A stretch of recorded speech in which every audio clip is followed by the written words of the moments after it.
Hello students, this is Abhishek here और स्वागत है आपका हमारे चैनल स्टडी क्लास पे। सभी को नमस्कार, गुड इवनिंग, स्वागत है आज के इस सेशन में। तो आज का हमारा सेशन होने वाला है क्लास नंबर 3, जी हाँ, सीडीपी यानी कि चाइल्ड डेवलपमेंट पेडागोजी, बाल विकास का सिद्धांत जो एवं शिक्षा शास्त्र जो है उसका हम ये 3rd वीडियो लेक्चर लेकर आ रहे हैं। ऑलरेडी इसके 2 वीडियो लेक्चर्स हम ला चुके हैं। अगर आपने वो क्लासेस नहीं देखी हैं तो सीधा चैनल पर जाकर स्टडी क्लास पे क्लिक कर चैनल पर जाकर प्लेलिस्ट चेक करेंगे तो वहां पर आप वीडियोस देख पाएंगे, क्योंकि आप सभी जानते हैं और नहीं जानते तो फिर से बता दूं कि हम एमपीटीटी वर्ग 3, जी हाँ, एमपीटीटी वर्ग 3 जो कि सितंबर 2024 में होने वाली है, उसके लिए हमने कोर्स लॉन्च किया है जिसमें सभी 5 विषयों की पढ़ाई करवाई जाएगी। जहां हमने अपना पहला विषय ऑलरेडी स्टार्ट किया है सीडीपी बाल विकास। इसके पहले भी हम ऑलरेडी 4 विषयों के पर्यावरण वगैरह सब को छोड़ के, पर्यावरण को छोड़ के गणित का, अंग्रेजी का, हिंदी का, सीडीपी का ऑलरेडी पढ़ा चुके हैं, नोट्स अपलोड कर चुके हैं, वीडियो लेक्चर भी अपलोड कर चुके हैं। जिन्होंने कोर्स परचेस किया वो जानते हैं। कोर्स परचेस करने का तरीका बहुत आसान है।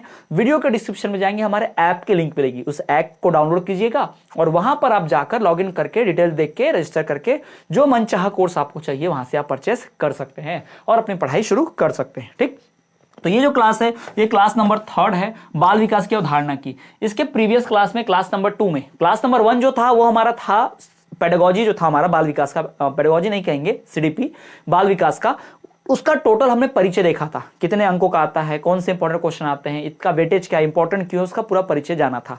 उसके बाद जो पहली क्लास हमने कल की थी, क्लास नंबर 2 थी, वो बाल विकास की अवधारणा का पार्ट 1 था, जिसमें हमने बाल विकास की अवधारणा के ऊपर कई टॉपिक्स डिस्कस किए थे। यानी वृद्धि और विकास को लेकर क्या अवधारणा है, वृद्धि और विकास को कंपेयर किया था। साथ ही साथ हमने देखा था कि ऑब्जेक्टिव्स ऑफ डेवलपमेंट यानी विकास के उद्देश्य क्या क्या है, ये भी हमने देखा था। और आज हम बात करेंगे भाई विकास के और विभिन्न पहलुओं पर, विकास के चरण कौन से होते हैं, विकास का सिद्धांत क्या है, वगैरह वगैरह, वृद्धि और विकास में अंतर क्या है, इन सब महत्वपूर्ण टॉपिक्स को आज डिस्कस करेंगे।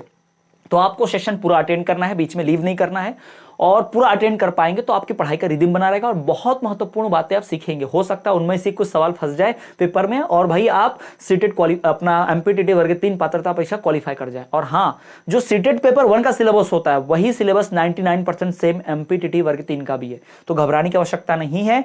एक पढ़ाई करके आप 2 परीक्षाओं की तैयारी भी कर सकते हो। दिसंबर में सीटेट भी होगा, है ना, साल में 2 बार होता है, जुलाई और दिसंबर, तो उसकी भी तैयारी आपकी हो जाएगी। ठीक, तो चलिए शुरू करते हैं। जितने भी लोग सेशन से जुड़ रहे हैं फटाफट पहले सेशन को लाइक कर दीजिए भाई। जितने भी लोग जुड़ते चल रहे हैं पहले भाई वीडियो को लाइक किया करो, उसके बाद आपका जो ग्रुप होगा व्हाट्सएप वगैरह उन तक शेयर कर दिया करो। चैनल पर नए आते हो तो सब्सक्राइब जरूर करना है और बेल नोटिफिकेशन को ऑल पर रखना है ताकि कोई भी न्यूज नोटिफिकेशन आपसे नहीं छूटे। ठीक है, ये सब बातें इंफॉर्मेशन हो गई। कुछ और लोग जुड़ते हैं तो शुरू करते हैं, लेकिन थोड़ा सा और बताना चाहूंगा कि जिन्होंने अभी तक कोर्स परचेस नहीं किया उनके लिए इंफॉर्मेशन दे दूं कि हमने भाई अपना एमपीटीटी वर्ग 3 का कोर्स लॉन्च किया हुआ है और इस कोर्स में भाई ये टारगेट ही होगा हमारा एमपीटीटी कोर्स जो है सितंबर 2024 के लिए। इसमें आपको notes, live classes, video lectures मिलेंगे और इस कोर्स पर फिलहाल 30 नहीं 43% की छूट चल रही है, भारी छूट चल रही है स्वतंत्रता दिवस को लेकर और रक्षाबंधन को लेकर। तो भाई जल्दी से जल्दी इस कोर्स को खरीद लीजिए, परचेस कर लीजिए और पढ़ाई को अपना एक बढ़िया रिदम में चलाइए, शुरू कर दीजिए। हो सकता है आपका ये छोटा सा एक पहल आपको पात्रता परीक्षा पास करवा जाए, बहुत महत्वपूर्ण हो सकता है। ठीक है, तो आप ऐप डाउनलोड कर सकते हैं, वीडियो के डिस्क्रिप्शन में ऐप की लिंक होगी, ऐप डाउनलोड करके कोर्स परचेस कर लो। तो अब अगर कोर्स की जानकारी हो गई हो, क्योंकि भाई नए लोग जुड़ते हैं तो उन्हें जानकारी देना जरूरी है, वरना जब क्लास स्टार्ट होगी, पढ़ाना स्टार्ट करूंगा तो बीच बीच में कमेंट करके सवाल पूछेंगे, क्लास डिस्टर्ब होगी, इसलिए पहले मैं ये सारी जानकारी दे देता हूं। चलिए तो शुरू करें बाल विकास की अवधारणा का भाग 2, जिसमें हम शुरू करेंगे कुछ महत्वपूर्ण टॉपिक से। ठीक, अब इसके पहले थोड़ा सा रिकॉल करवा दूं तो हमने पहले इंट्रोडक्शन देखा था, परिचय देखा था, है ना, इंट्रो देखा था। किस चीज का परिचय? विकास की अवधारणा का। जी हाँ, विकास की अवधारणा क्या है, विकास की अवधारणा का मतलब समझो आप पहले। ठीक है, विकास की अवधारणा का मतलब है विकास को लेकर हम क्या सोचते हैं, विकास की क्या अवधारणा है। ठीक है, विकास को लेकर हम क्या सोचते हैं, विकास को क्या माना जाता है, कैसे होता है, क्या होता है, विकास की रफ्तार क्या होती है, वगैरह वगैरह, ये हमने देखा था। फिर हमने विकास के उद्देश्य की भी बात की थी। ठीक है, मोटे मोटे तौर पर मेन टॉपिक्स बता रहा हूं, विकास के उद्देश्य की भी बात की थी। जिनका भी क्लास छूटा है कोई दिक्कत नहीं है, जाकर वीडियो अवेलेबल है, प्लेलिस्ट चेक करके देख सकते हो। ठीक है, चलो तो ये हमारे टॉपिक्स थे जो कल हमने रिकॉल किए थे, पढ़े थे। अब बढ़ते हैं नए टॉपिक के ऊपर। टॉपिक है बाल विकास के उद्देश्य। बाल विकास के उद्देश्य का थोड़ा रिवाइज कर लिया जाए और थोड़ा डिटेल में इस पर और चर्चा कर ली जाए। तो चलिए बात करते हैं। देखो, बाल विकास के अगर आप देखा जाए तो 4 मुख्य उद्देश्य है। टोटल कितने उद्देश्य? मुख्यतः 4। जी हाँ, मुख्य उद्देश्य टोटल 4, 1 यहां पर 2, 3 और 4। जी हाँ, बाल विकास के मुख्यतः 4 उद्देश्य हैं, उन्हीं 4 उद्देश्यों के बारे में बातचीत करेंगे, उन 4 उद्देश्यों को जानेंगे। सबसे पहली बात, बाल विकास के उद्देश्य की बात करें तो बालक विकास को यानी बाल विकास को प्रभावित करने वाले विभिन्न कारकों का अध्ययन। सबसे पहले अगर आपको बालक के विकास को जानना है, ठीक है, तो उसके लिए आपको यह जानना पड़ेगा कि बालक के विकास को प्रभावित करने वाले कौन कौन से कारक हैं, यानी कौन कौन से फैक्टर्स हैं, कौन कौन से भाई ऐसे फैक्टर्स हैं, कौन कौन से ऐसे तत्व हैं जिनकी वजह से बच्चे का विकास प्रभावित होता है।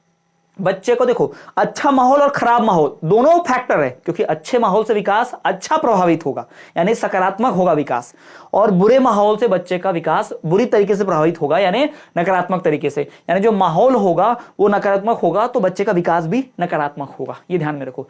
यहां बात हो रही है विकास को प्रभावित करने का, अच्छे से प्रभावित करना या बुरे तरीके से प्रभावित करना ये नहीं पूछा है, तो ध्यान में रखो। बाल विकास को प्रभावित करने वाले विभिन्न कारकों का अध्ययन, ये हम पढ़ेंगे। इसमें ये चीजें पढ़ना जरूरी है, क्योंकि इनके बिना आप ये नहीं समझ पाओगे कि बालकों के विकास का उद्देश्य क्या है। दूसरा भाई, बालक विकास में वयस्कों की भूमिका के योगदान को भी समझना बाल विकास का ही उद्देश्य है, ठीक है भाई। बाल विकास में बच्चे के विकास में वयस्कों का, हम बड़े लोग का क्या भूमिका है, हमारा क्या रोल है, हमारा क्या योगदान है, इसको समझना भी बाल विकास का उद्देश्य होता है कि भाई बड़े लोग क्यों बच्चों की हेल्प करें, बड़े लोग क्यों बच्चों को गाइड करें, बड़े लोग क्यों बच्चों के विकास में योगदान दें, बच्चों के विकास में अपनी भूमिका अदा करें कि विकास ऐसा करो, वैसा करो, ऐसा होना चाहिए, वैसा होना चाहिए, क्यों हम अपने टांग अड़ाए भाई बच्चों के विकास में, ये भी पढ़ेंगे, इसके बारे में डिस्कस करेंगे।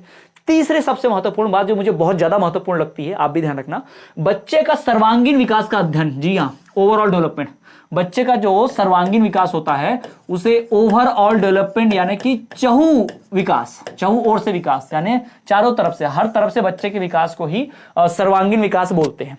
तो बच्चे का सर्वांगीण विकास का भी अध्ययन करना है, बच्चे का सर्वांगीण विकास भी होना चाहिए, ये सबसे महत्वपूर्ण है।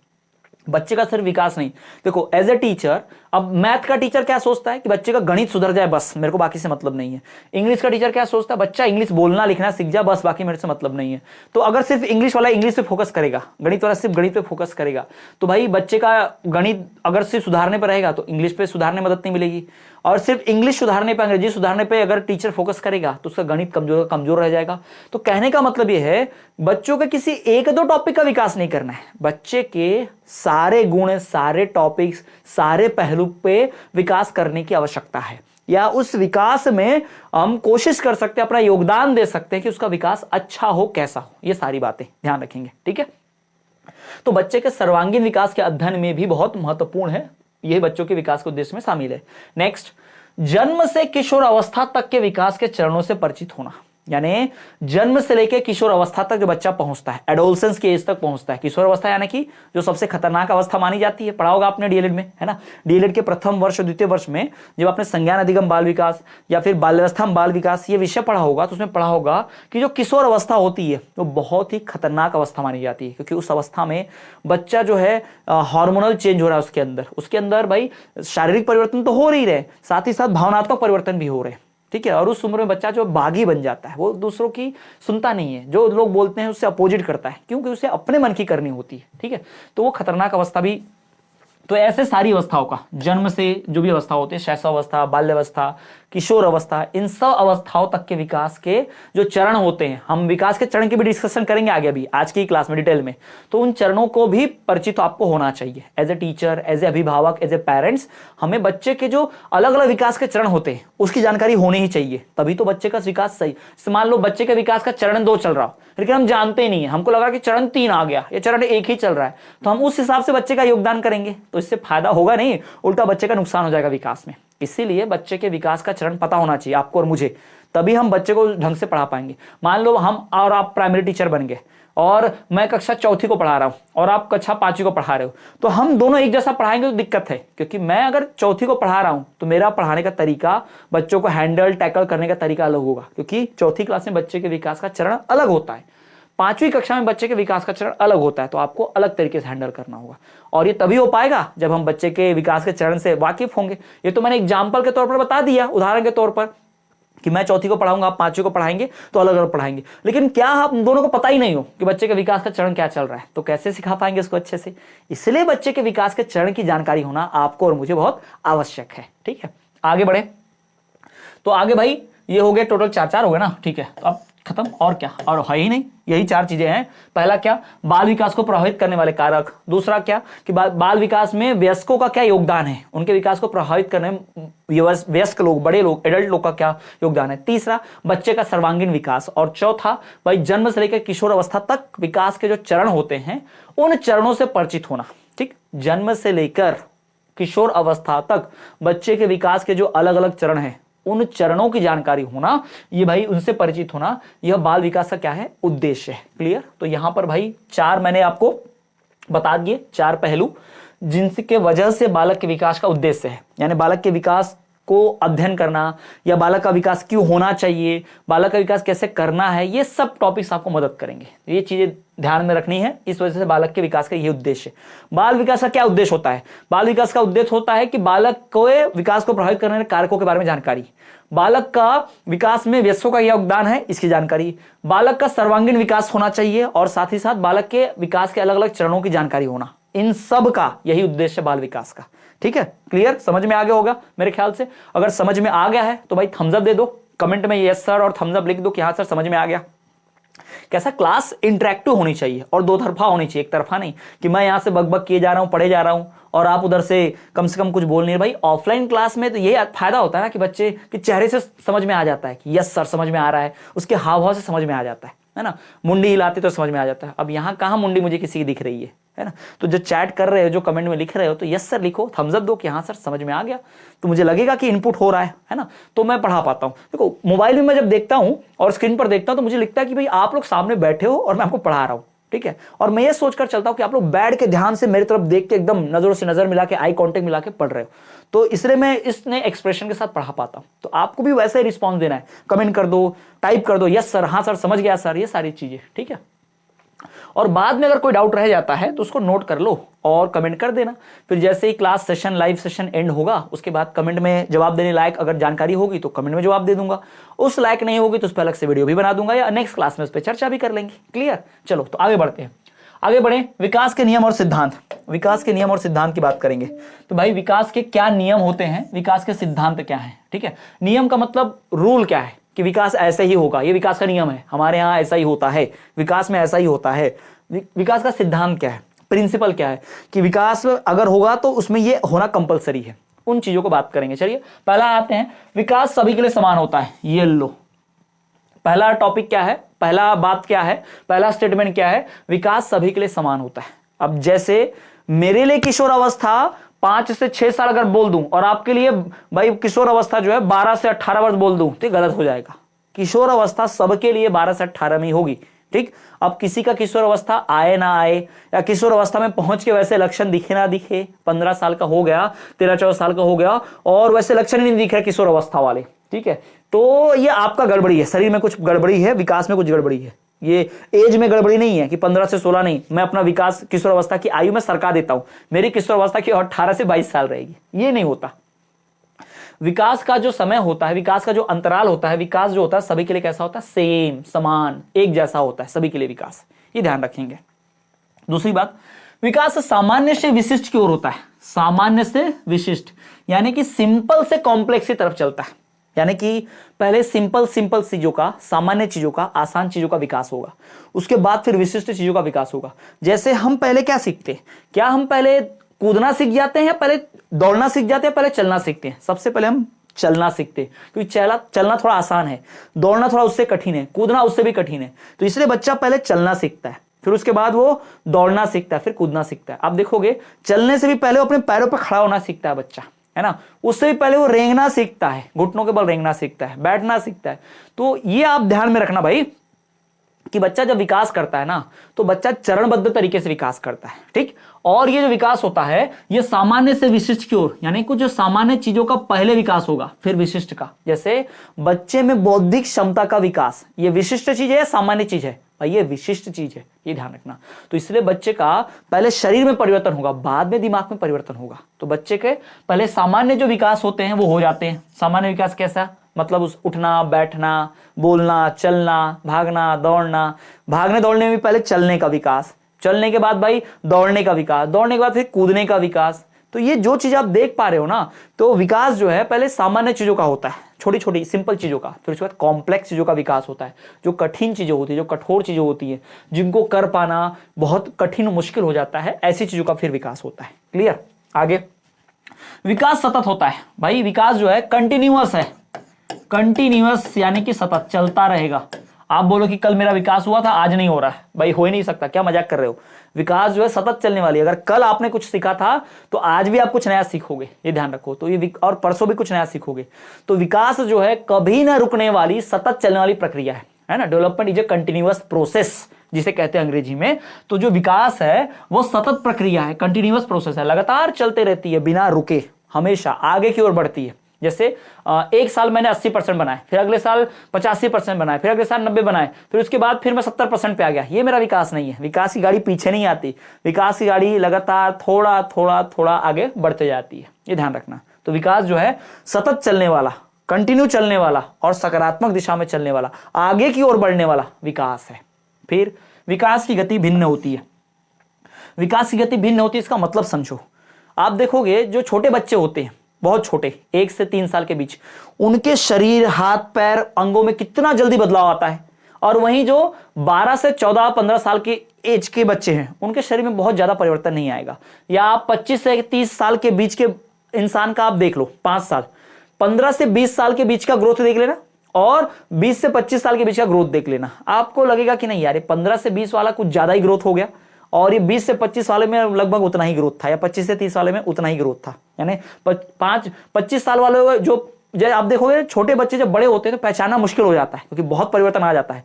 जबकि कोई व्यक्ति आप जो 20 साल की 25-30 साल की उम्र में था, फिर उससे आप 40 साल में मिलोगे ना, तो आप उसको पहचान जाओगे। बहुत ज्यादा वो अलग नहीं दिखेगा, बहुत सारी चीजें सेम टू सेम ही रहेंगी। हाँ, बशर्ते टकला हो जाए, बाल उड़ जाए तो अलग बात है, लेकिन बाकी चीजें मोटा पतला छोड़ दिया जाए तो चेहरे का फेस कट जो होगा लगभग ऑलमोस्ट सेम ही दिखेगा।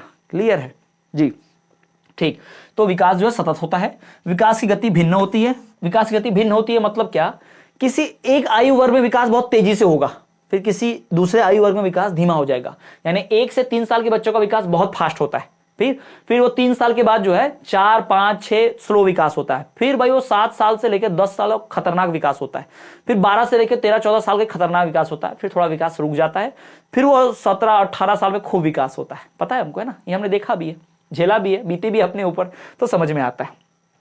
फिर स्त्री और पुरुष के विकास की दरों में अंतर होता है। हाँ, ये सही बात है भाई, हमने विज्ञान में पढ़ा हुआ है, साइंस में पढ़ा हुआ है कि जो बच्चे होते हैं उनमें लड़कियां जल्दी डेवलप हो जाती हैं, लड़कियों का विकास जल्दी हो जाता है, उनका शारीरिक परिवर्तन बहुत जल्दी हो जाएगा, लड़कों का थोड़ा देर से होगा, है ना। जो प्यूबर्टी की एज होती है बच्चों में, उनमें लड़कियों में जल्दी आ जाती है, लड़कों में थोड़ी सी देर से आती है। यानी कह सकते हैं लड़कियां जल्दी जवान होती है, बड़ी होती हैं, और लड़के जो है थोड़े से देर से होते हैं। ठीक है, तो स्त्री और पुरुष की जो विकास की दर होती है उसमें अंतर होता है। ठीक है, ऐसा नहीं है जैसे मान लो 2 भाई बहन, दोनों भाई बहन जुड़वा हैं, सेम दोनों भाई बहन जुड़वा हैं और जस्ट एक साथ पैदा हुआ है, जुड़वा है तो एक साथ ही पैदा होंगे। ऐसा नहीं होगा कि एक आज पैदा हुआ 2 साल बाद, जुड़वा है तो एक साथ ही पैदा होंगे।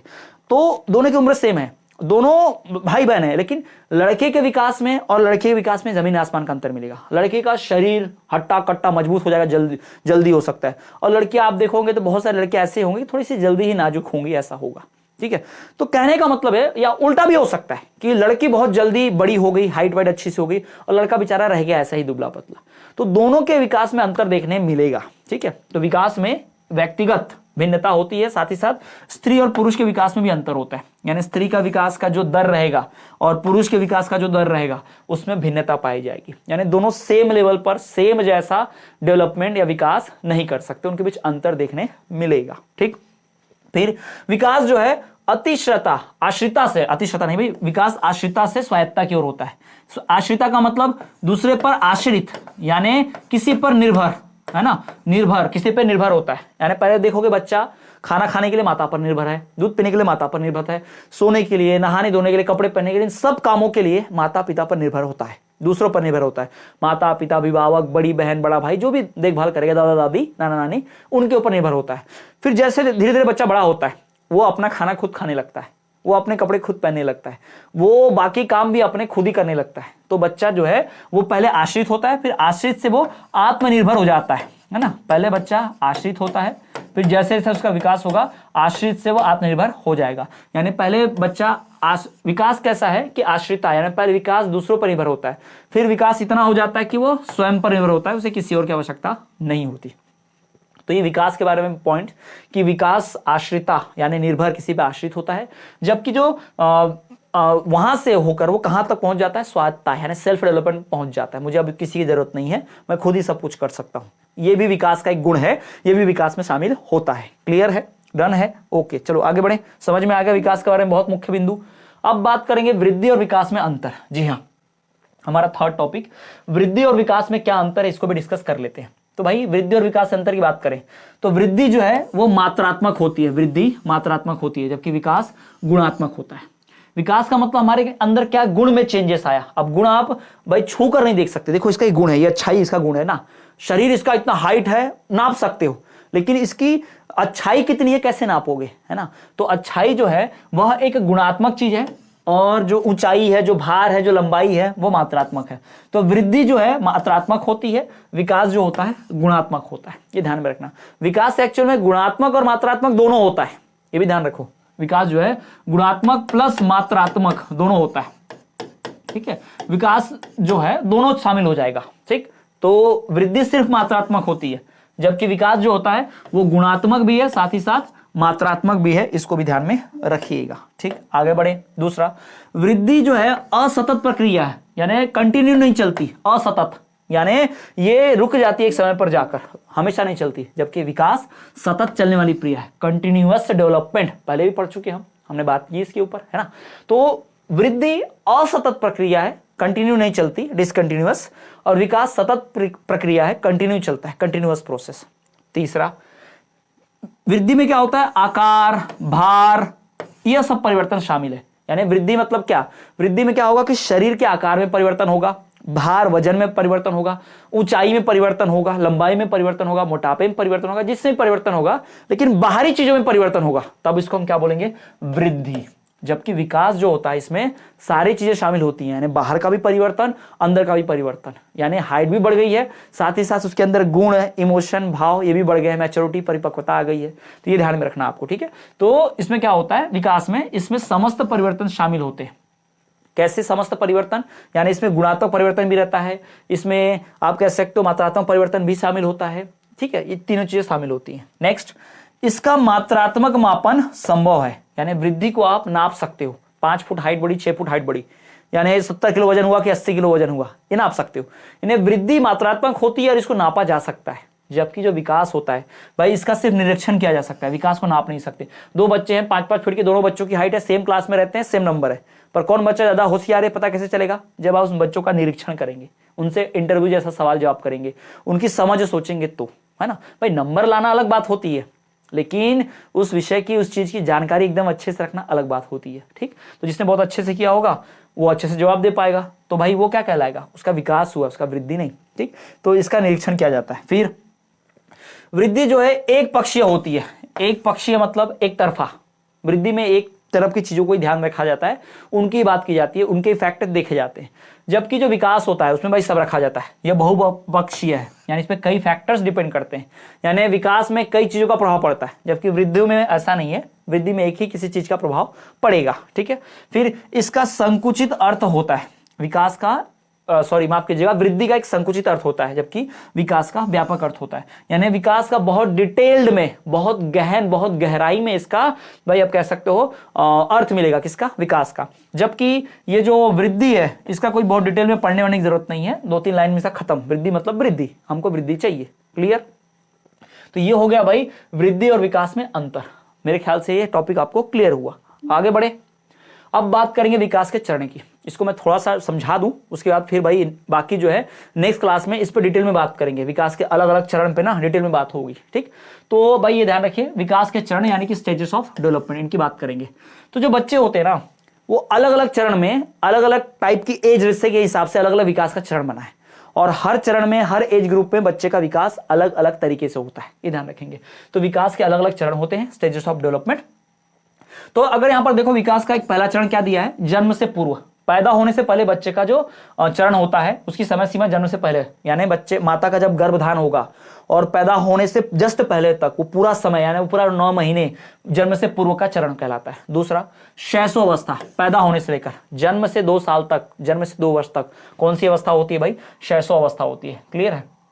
तो थोड़ा सा और डिटेल में बता देता हूं और डिटेल में थोड़ा जूम कर देता हूं, इसको अच्छे से आप पढ़ पाओगे। ठीक है, इसके बारे में एकदम गहन डिटेल में चर्चा हम नेक्स्ट क्लास में करेंगे, पर फिलहाल अभी बता देता हूं। जन्म के पूर्व भाई, जो जन्म से पहले शैशव अवस्था जन्म से 2 साल तक की, प्रारंभिक बचपन जो होता है 2 से 3 साल का होता है। पूर्व स्कूल वाली अवस्था कौन सी होती है? 3 से 6 वर्ष, स्कूल जाने के पहले की अवस्था। फिर स्कूली बचपन कौन सा होता है? विद्यालय बचपन 6 से 12 वर्ष स्कूल में। फिर किशोर अवस्था, ठीक है, किशोर अवस्था कौन सी होती है? 12 से 20 वर्ष की आयु को हम किशोर अवस्था में कहते हैं। जनरली 12 से 18 वर्ष होता है, पर यहाँ 12 से 20 वर्ष भी रखा गया है, ध्यान रखेंगे। फिर है युवा वयस्कता, युवा वयस्क होना, यानी 20 से 30 वर्ष तक, यानी 10 साल 11 साल तक जो आयु रहती है उसको हम वयस्क एडल्ट वाली लाइफ बोलते हैं। फिर रहता है उसके बाद युवा वयस्कता खत्म, अब सिर्फ बोलने में थोड़ी सी कठिनाई हो रही है, वयस्कता है ना, वयस्क आसानी से बोल लेता हूं, पर ये वयस्कता बोलने में थोड़ा सा अटक रहा हूं, तो थोड़ा ध्यान देना। ठीक है, मजाक मत उड़ाओ भाई, कभी कभी कोई शब्द अटक जाता है, यहाँ पर बोलना नहीं होता है। ठीक है, जैसे बचपन का किस्सा बताता हूं। जब मैं गांव से, उत्तर प्रदेश से, यूपी से, गोरखपुर से यहाँ आया मध्य प्रदेश में, तो मेरे पिताजी मुझे लेकर आए, तो मैं उस समय 5 साल का रहा होऊंगा। ठीक है, और बचपन में अच्छा मोटा ताजा हट्टा कट्टा था, तो मेरा एडमिशन कराना था। अब गांव से मैं आया था, तो गांव में सरकारी स्कूल की पढ़ाई आप जानते हो, मैं स्कूल जाता था पर आता कुछ नहीं था, ABCD भी नहीं आता था, और स्कूल जाता था, और गांव में स्कूल में पहली क्लास में, फर्स्ट क्लास में शायद मेरा नाम वगैरह भी लिखाया गया था। तो क्लास तो कुछ की नहीं, यहाँ पर आ गया। अब यहाँ पर पिताजी मेरा नाम इंग्लिश मीडियम में डालना चाहते थे, इंग्लिश मीडियम में, तो गए स्कूल में और गए प्रिंसिपल को बोले, तो प्रिंसिपल ने कहा कि इसको हम फर्स्ट क्लास में एडमिशन के नहीं ले सकते, क्योंकि मेरी हाइट ज्यादा थी, तो पापा चाहते थे इसको पहली कक्षा में एडमिशन दिलाया जाए, डायरेक्ट नर्सरी KG1 KG2 नहीं पढ़ाया जाए। पर जो प्रिंसिपल मैम थी उन्होंने बोला कि नहीं, आप ये अगर हमको कुछ चीज बताएगा, इसका इंटरव्यू लेंगे हम, जैसे कि इसको ABCD पूरा A से Z तक याद होना चाहिए, 1 से 10 तक स्पेलिंग आना चाहिए, 1-2 पोएम उससे रटवा देना याद होना चाहिए, अगर ये इतना कर पाया तो इसको हम पहली क्लास में एडमिशन ले लेंगे। ठीक है, तो अब पिताजी जी जान से एकदम जुट गए, पोयम पढ़ाना, 1 से लेके 10 तक स्पेलिंग याद कराना, रटाना 1 से 100 तक का, और उसके बाद फिर A से लेके Z तक पूरा लिखवाना, पूरा उसको बोलना, ओरली याद करवाना, ये सब पिताजी ने करवा दिया, रटवा दिया एकदम। पर मेरा एक प्रॉब्लम था, मैं ABCD पूरा बोलते लेता था, पर बीच में जब आर आता था ना, आर, मुझे पता था आर कैसे बनता है, ये आर होता है, मुझे पता था कि ऐसे आर बनाते हैं, ऐसे आर बनाते हैं, पर आर को आर बोलते हैं, ये गले से निकलता ही नहीं था। जैसे अभी वयस्कता नहीं निकल रहा था, वयस्कता जो है निकल नहीं रहा था मुझसे, तो गले पर अटक जाता था। तो गया इंटरव्यू में, पिताजी ने प्रिंसिपल के सामने रख दिया, प्रिंसिपल मैम ने इंटरव्यू लिया, तो मैं ABCD पूरा सब सही से बताया, लेकिन आर भूल गया। अब आर बोलना ही नहीं आ रहा वहां पर, तो मैम ने कहा कि इसको KG2 में डाल देते हैं, है ना, इसको फर्स्ट क्लास में नहीं KG2 में रखते हैं, और इसका परफॉर्मेंस अगर अच्छा रहा, अच्छा इसने कैचअप कर लिया, इंग्लिश मीडियम अगर झेल पाया, तो इसको 1 क्लास गैप देके आगे कर देंगे, यानी KG2 से डायरेक्ट दूसरी क्लास में डालेंगे, पहली क्लास में नहीं, अगर अच्छा पढ़ा होशियार रहा तो, ऐसा सोच के। तो KG2 में ही पहले ही साल अच्छा पढ़ाई वढ़ाई किया, और इस तरह से मेरा एडमिशन KG2 में हुआ। पहले ही साल 98% बना था मेरा KG2 में। ठीक है, हंसो नहीं, KG2 में 98% बना मतलब क्या, गांव से आके 98% बनाना इंग्लिश मीडियम स्कूल में, उस समय के लिए मेरे लिए तो बड़ी ही बात थी। ठीक है, तो वो 1 साल पिताजी ने पढ़ाया, मार के खूब पढ़ाया, अच्छे से पढ़ाया, मार के पढ़ाया, सब तरीके अपनाए, और उसके बाद ये 98% बना। एक वो दिन है, और उसके बाद पिताजी ने कभी मेरी कॉपी किताब बैग बस्ता को हाथ नहीं लगाया, खुद से ही हम दोनों भाई हमेशा पढ़ लिए, कभी भी हमको ऐसा नहीं करना पड़ा। शुरुआत में 1 साल पढ़ाया, उसके बाद तो फिर भाई खुद से पढ़ने लग गए सब चीजें। ठीक है, तो ये किस्सा मुझे याद आ गया, कभी कभी कुछ चीजें अटक जाती हैं। तो ये वयस्कता जो होती है वो जो होती है 30 से 50, युवा वयस्कता 20 से 30 वर्ष, और सिर्फ वयस्कता जो है वो 30 से 50 वर्ष। उसके बाद आता है भाई 9वां चरण, परिपक्व वयस्क। परिपक्व वयस्क 50 से 65 वर्ष तक, कब तक, 50 से 65।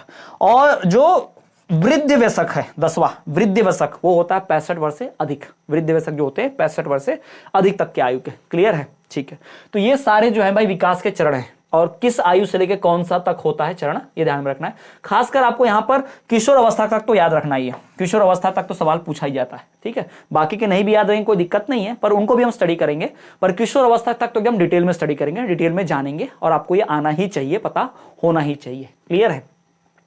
तो ये भाई आज की क्लास, आई होप आपकी क्लास इंटरेस्टिंग आपको लगी हो। ठीक है, पहले भी इसके बारे में बता चुका हूं, कोर्स के बारे में। ठीक है, अब इसके आगे की जो चीजें हैं, जैसे आगे आपको विकास के चरण को डिटेल में, अधिगम सिद्धांत, और बाकी जो चीजें हैं नेक्स्ट क्लास में यानी 4th क्लास में खत्म हो जाएगी, यानी इसका एक अध्याय, एक यूनिट इसका हम फिनिश कर देंगे आने वाले अगले वीडियो लेक्चर के साथ में। ठीक है, तो आई होप आपको क्लास समझ में आई होगी, इंटरेस्टिंग लगी हो, अच्छी लगी होगी।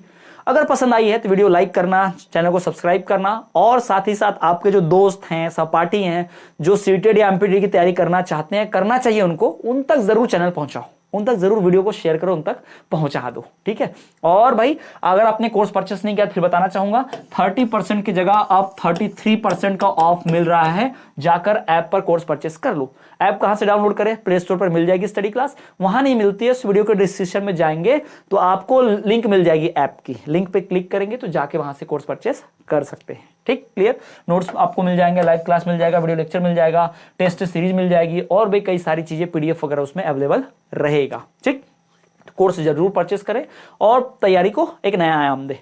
ठीक है, तो मिलेंगे अब नेक्स्ट क्लास में। आज की क्लास इतनी ही। सपोर्ट के लिए बहुत बहुत धन्यवाद, अंतिम तक जुड़ने के लिए, क्लास करने के लिए बहुत बहुत धन्यवाद। इसका हमारा जो दूसरा मेन चैनल है डीएलएड वाला, study class DElEd main channel, उस पर भी हम कई सब्जेक्ट्स के वीडियोस अपलोड कर चुके हैं। टीईटी के उस पर भी वीडियोस आपको मिलेंगे, वो भी आप देख सकते हो।